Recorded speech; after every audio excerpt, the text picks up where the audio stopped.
그렇다면 작년 여름에도 굉장히 더웠던 기억이 나는데 올해 폭염도 좀 만만치 않을 거라는 전망도 나오더라고요. 올해 여름 날씨 전망은 어떻습니까?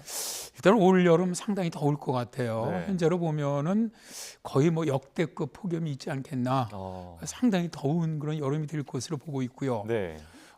일단 그 비 같은 경우도 평년보다 좀 더 많은 비가 내릴 것으로 보고 있고, 예. 또 그 강수량 이런 어떤 집중호우 같은 경우도 한 몇 차례 정도는 강한 지역적인 국조우가 있지 않겠느냐.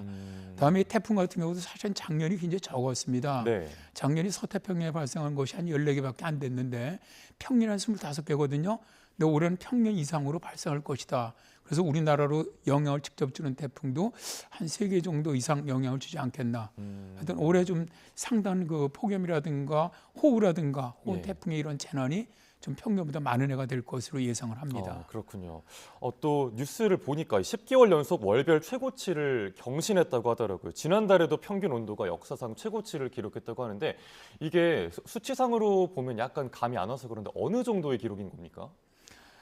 실제로 이제 3월 전지구 평균입니다. 전지구 평균 14.14도입니다. 네. 이게 이제 저희들이 기온을 기준으로 하는 것이 1850년에서 1900년 사이 그 50년간의 평균 기온을 0으로 보고 네. 그 이후에 얼마가 올랐느냐를 갖고 얘기를 하는데 그 기준으로 1.68도가 올랐습니다.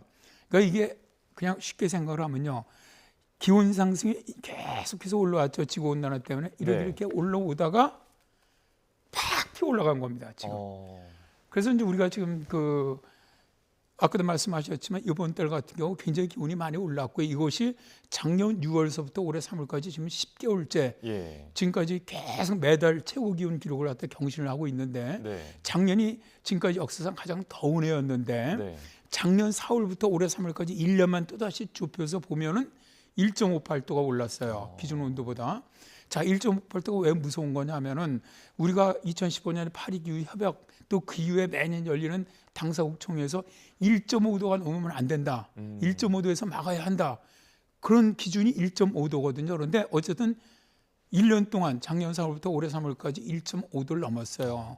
1.5도를 일단 넘었고 이게 물론 일시적이겠죠. 네. 그냥 계속 되지는 않을 거로 보지만 이게 엄청나게 아주 우리가 생각할 때는 굉장히 위험한 그런 수치라고 보시면 됩니다. 네.